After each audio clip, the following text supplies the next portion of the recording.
Hey guys, Jacob here. I just realized this is the 50th video in the Custom Cube Design series. So, the puzzle that will have the honor of being number 50 is the Proportional 7x7 version 2. Or I guess technically version 3 because of the second version that didn't turn out that great. I just decided not to review, but this is the I'm just going to call it the second version for the sake of the video. But here's the first version that I made way back. And it looks a little bit rough. It's a little unstable. But it turns pretty smoothly, even on the outer layer. This one, the inner layers are buttery smooth. But the outer layers are a bit rough. And the corners get snagged a lot.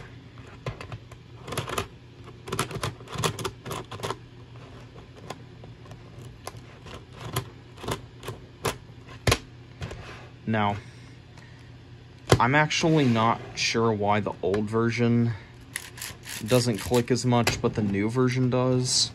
My guess is that, with the Squircle cut being more refined, maybe the stalks have less room for error, I guess. That's the only explanation I can think of. It also doesn't help these pieces are a little bit loose up here, even though I gave it a very stable mechanism, which I'm going to show right here.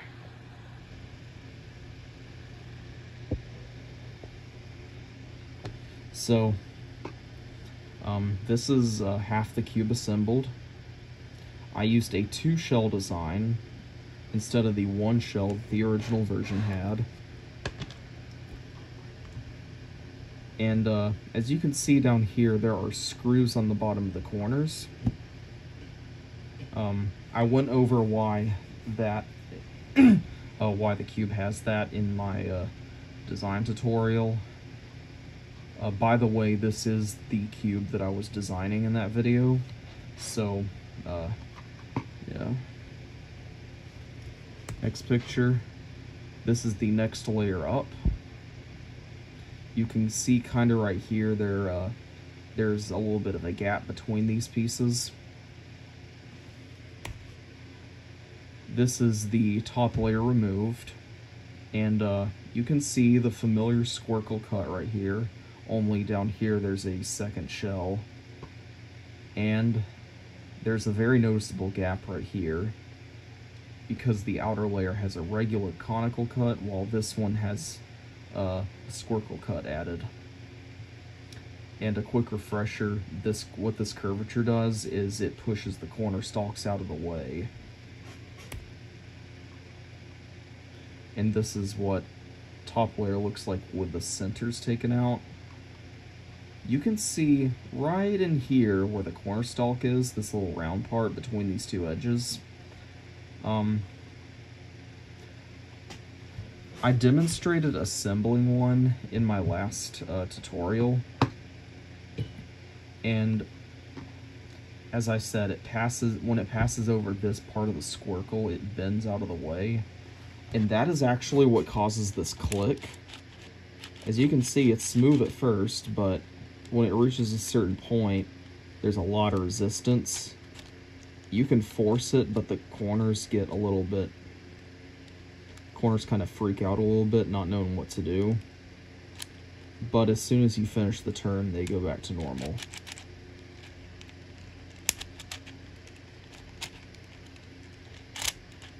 Now, unfortunately, I'm not quite sure how to fix that issue. I have tried a few different things and none of them have worked. So I'm still a little confused as to why this version doesn't click while this version does. I thought if anything this one would be smoother. I guess it's just because this cube is more refined, so there's less room for error. And you can see right here, I made every single piece have a vertical foot that sticks down, just to make this cube as stable as possible. And one more thing I want to say before I end the video is this cube will be for sale on Etsy. It is going to be $150. However, the only caveat is there's only going to be one of them, because this was a lot of work to make. I had to file every single piece, and honestly, I really don't feel like making another one. So once this goes, that's it. It's first come, first serve. Once it sells, I will not be restocking it. So if you want a proportional 7x7, an extremely rare, one-of-a-kind puzzle, then you might not want to pass up this opportunity. And as always, please check out my Etsy in the description. I'll leave a link. And thanks for watching, and I'll see you in the next video.